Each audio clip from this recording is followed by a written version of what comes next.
সংসদে কিছু আসন বেশি পাওয়ার জন্যই পিআর পদ্ধতির দাবিতে আন্দোলন করছে ইসলামী দলগুলো, এমনটি মনে করছে বিএনপি।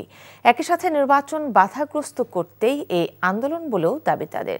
তবে জামায়াতে ইসলামী বলছে, যারা পিআর পদ্ধতি ও জুলাই সনদ বাস্তবায়ন চায় না তারাই প্রকৃতপক্ষে সুষ্ঠু নির্বাচনের অন্তরায়। আর আন্দোলন নয়, আলোচনার টেবিলেই দাবি আদায়ের একমাত্র পন্থা হওয়া উচিত বলে মনে করছেন নির্বাচন বিশেষজ্ঞরা। ওবায়দুল্লাহ মামুনের রিপোর্ট। ত্রয়োদশ জাতীয় সংসদ নির্বাচনে জুলাই সনদ বাস্তবায়ন, উচ্চকক্ষ ও নিম্নকক্ষে পিআর পদ্ধতির দাবিতে যুগপৎ আন্দোলনে নামছে জামায়াত ইসলামী সহ ইসলামপন্থী 3টি রাজনৈতিক দল।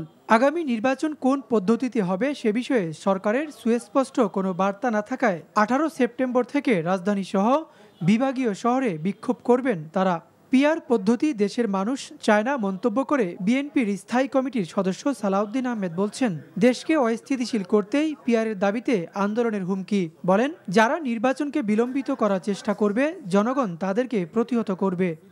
রাজনৈতিক বক্তব্য হিসেবে কোনো দল মাঠে যদি সেই দাবি উত্থাপন করে, আমরাও গণতান্ত্রিক প্রক্রিয়ায় তার বিপক্ষে আমাদের যা বক্তব্য আছে সেটা আমরা রাজনৈতিক মাঠে ময়দানে দেব। ইতিমধ্যে আমরা দিয়েছি। যেমন বাংলাদেশের রাজনৈতিক কালচার এবং নির্বাচনের ইতিহাস কোনোটার সাথেই সামঞ্জস্যপূর্ণ নয়। বান্ডেল থাকলে প্রতি সেনমানিতে টাকা বাঁচবে। বিকাশ সেনমানি বান্ডেল কিনে জিতুন প্রতি লেনদেনে।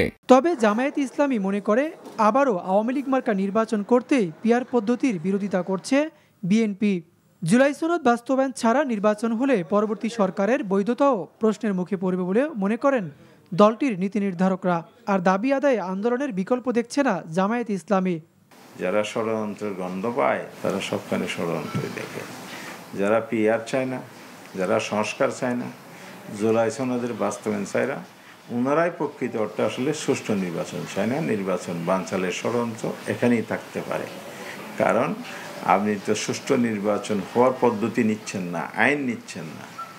আরেকটা বড় বিষয় হচ্ছে, জুলাই সনদ যদি আইনি ভিত্তি দেওয়া না হয় তাহলে আপনি যে নির্বাচনটা করবেন কোন আইনের ভিত্তিতে করবেন? অবশ্য নির্বাচন বিশেষজ্ঞরা বলছেন, সুষ্ঠু গ্রহণযোগ্য নির্বাচনের স্বার্থে সব রাজনৈতিক দলকে আলোচনার টেবিলে বসার কোনো বিকল্প নেই। সেই দাবি দেওয়াকে সামনে নিয়ে এক টেবিলে বসতে হবে, এক জায়গায় আসতে হবে। হ্যাঁ, এটার কোনো বিকল্প নাই। অর্থাৎ এই যত কিছু আছে তার একটাই বিকল্প, সেটা হচ্ছে ঐক্যমত। আপনি ঐক্যমতে না আসলে আমরা আমাদের যে দেশের অবস্থা এটা আমরা অন্যদিকে চলে যেতে পারে।